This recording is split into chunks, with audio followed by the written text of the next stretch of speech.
ഇനി അവിടെ ഇരുന്നില്ലെങ്കിൽ ഇക്ക കരയിവിടാ മക്കളെ. ഇരിക്കടാ.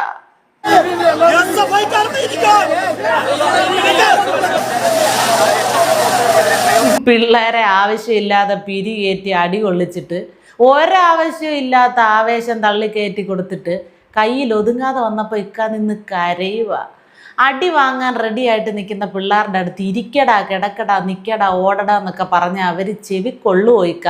കിട്ടാനുള്ളത് കൃത്യമായിട്ട് നിങ്ങളെപ്പോലെ തന്നെ വാങ്ങിച്ചിട്ടേ അവരും അടങ്ങൂ.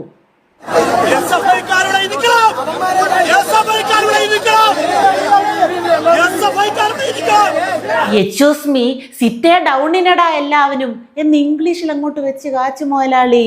പോലീസുകാരുൾപ്പെടെ വിറയ്ക്കുന്ന രീതിയിൽ 5-6 ക്യാനും എടുത്തങ്ങോട്ട് താങ്ങിക്ക.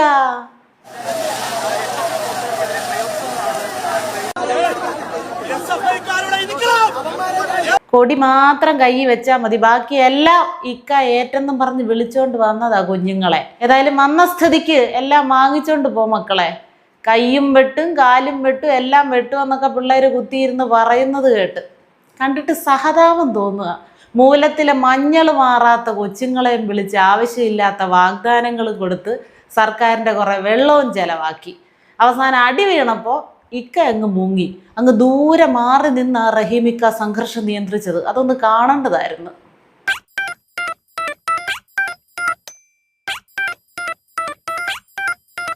വെള്ളത്തിൽ ഇങ്ങനെ കുതിർന്ന് കിടന്ന് അലറിയിട്ടും ആരനുസരിക്കാൻ? ഇക്ക നിങ്ങളൊക്കെ പറഞ്ഞ് ആര് കേൾക്കാനാ? അതൊന്ന് ചിന്തിക്കണം. 10 കൊല്ലം കൊണ്ട് തലസ്ഥാനത്ത് കുറച്ച് സമാധാനം ഉണ്ടായിരുന്നു. ആ സമാധാനം ഇല്ലാതാക്കാനും ഈ പ്രസ്ഥാനത്തെ തന്നെ ഇല്ലാതാക്കാനും എന്ത് ചെയ്യാം എന്ന ആലോചനയുടെ ഫലമായിട്ടാണ് ഇമാതിരി ഊള ഷോകൾ നടത്തി ജനങ്ങളെ ബുദ്ധിമുട്ടിക്കുന്നത് എന്നറിയാം. എന്നാലും മൊത്തത്തിൽ മുങ്ങിത്താഴാൻ ഇത്രയും ധൃതിയോ? ഓ അല്ല റഹീമിക്ക, നിങ്ങൾക്കിപ്പോൾ വേറെ പണിയൊന്നും ഇല്ലേ? കൊച്ചു പിള്ളേരെ അടി കൊള്ളാൻ ക്ഷണിക്കലും അടി കിട്ടുമ്പോൾ ഒളിഞ്ഞു നിന്ന് നിയന്ത്രിക്കലും ഒക്കെയാണോ ഇപ്പോൾ തന്നിരിക്കുന്ന പുതിയ ചുമതല? അതാണോ? കണ്ടവൻ്റെ മക്കളൊക്കെ അടി വാങ്ങിയാലേ എനിക്ക് ഇനിയും കസേര കിട്ടുള്ളൂ അല്ലേ? നിങ്ങളുടെ മക്കളെയൊക്കെ ഇങ്ങനെ അടി കൊള്ളാൻ ഉത്സാഹിപ്പിച്ചുകൊണ്ട് വന്നിരുത്തുമോ സാർ? ഇല്ല. അവരൊക്കെ കുറേ നാൾ കഴിയുമ്പോൾ എവിടുന്നാണെന്നറിയത്തില്ല വലിയൊരു നേതാവായിട്ട് പെട്ടെന്ന് അങ്ങ് വന്ന് പ്രത്യക്ഷപ്പെടും.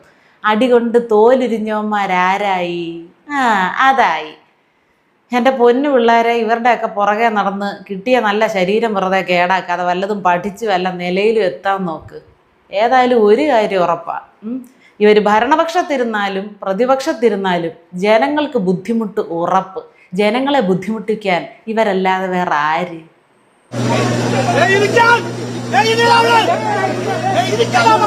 ഇങ്ങനെ ഉറച്ചിരുന്നുകൊണ്ട് എങ്ങനെയാണ് ചങ്കൂറ്റത്തോടെ അടി വാങ്ങിക്കുന്നത് എന്നങ്ങോട്ട് പിള്ളേർക്ക് വിശദീകരിച്ച് കൊടുക്കുക. അതല്ല, എപ്പോഴും രക്ഷക വേഷത്തിലെത്തുന്ന ആ ഫോൺ എവിടേക്കാ? അത് കണ്ടില്ലല്ലോ.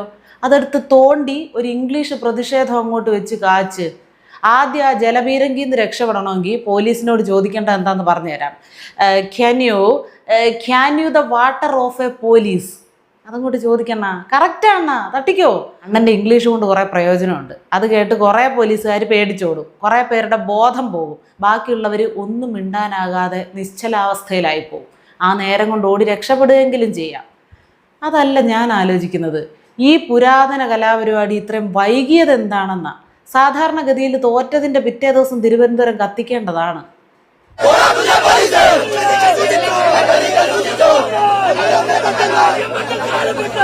പോടാ പുല്ലേ പോലീസെ, ഞങ്ങളിൽ ഒന്നിനെ തൊട്ട് കളിച്ചാൽ കയ്യും വെട്ടും കാലും വെട്ടും. ആഹാ, ഈ പ്രായത്തിൽ സമൂഹത്തോടുള്ള പ്രതിബദ്ധത എത്രത്തോളം ഉത്തരവാദിത്വത്തോടെ അവർ നിറവേറ്റുന്നു. കാണുമ്പോൾ അതാ രോമാഞ്ചം കയറിയിട്ട് ഒരു രോമം മറ്റൊരു രോമത്തെ കുനിച്ച് നിർത്തി ഇടിക്കുക.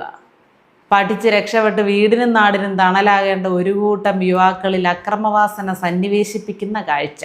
പഠിക്കേണ്ട പ്രായത്തിൽ രക്തസാക്ഷിയാകാൻ പിള്ളേരെ ഉത്സാഹിപ്പിക്കുന്ന കാഴ്ച. രക്തസാക്ഷികളെ കൂട്ടിയിട്ട് വേണമല്ലോ അടുത്ത രക്തസാക്ഷി ഫണ്ട് പിരിക്കാൻ. ഭരണം പോയിരിക്കുകയാണല്ലോ, ചെലവിന് കുറവുമില്ല. എല്ലാത്തിനും നേതൃത്വം കൊടുക്കുന്നത് ഒരു രാജ്യസഭാ മെമ്പറും. എന്താ നിലവാരം! എന്തായാലും അടുത്ത 5 വർഷം നമ്മുടെ നാടിനെ നല്ല ഉഷാറാക്കുവർ, അതുറപ്പാണ്. എന്നും അടി, കുത്ത്, വെടി, വെല്ലുവിളി, സമരം, ഹർത്താൽ, കല്ലേറ്, അങ്ങനെ അങ്ങനെ അങ്ങനെ എന്തെല്ലാം കാണാനിരിക്കുന്നു. ഇതിനു വേണ്ടിയൊക്കെ ഇറങ്ങിത്തിരിക്കുന്ന പിള്ളേരോട് വീണ്ടും വീണ്ടും ഒന്ന് മാത്രമേ പറയാനുള്ളൂ കേട്ടോ. നിന്നെയൊക്കെ ഇടികൊള്ളാൻ തെരുവിലേക്ക് ഇറക്കി വിടുന്നവന്മാരുടെ മക്കളെ ഇപ്പം എവിടെയാണെന്നൊന്ന് അന്വേഷിക്കണം.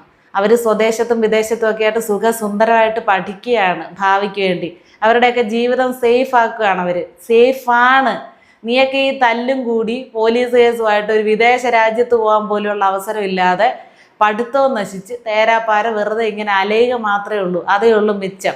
ചിന്തിച്ചാൽ നിനക്കൊക്കെ കൊള്ളാം, അല്ലെങ്കിൽ ചെന്ന് നിന്ന് പിന്നെയും കൊള്ളു. ഓ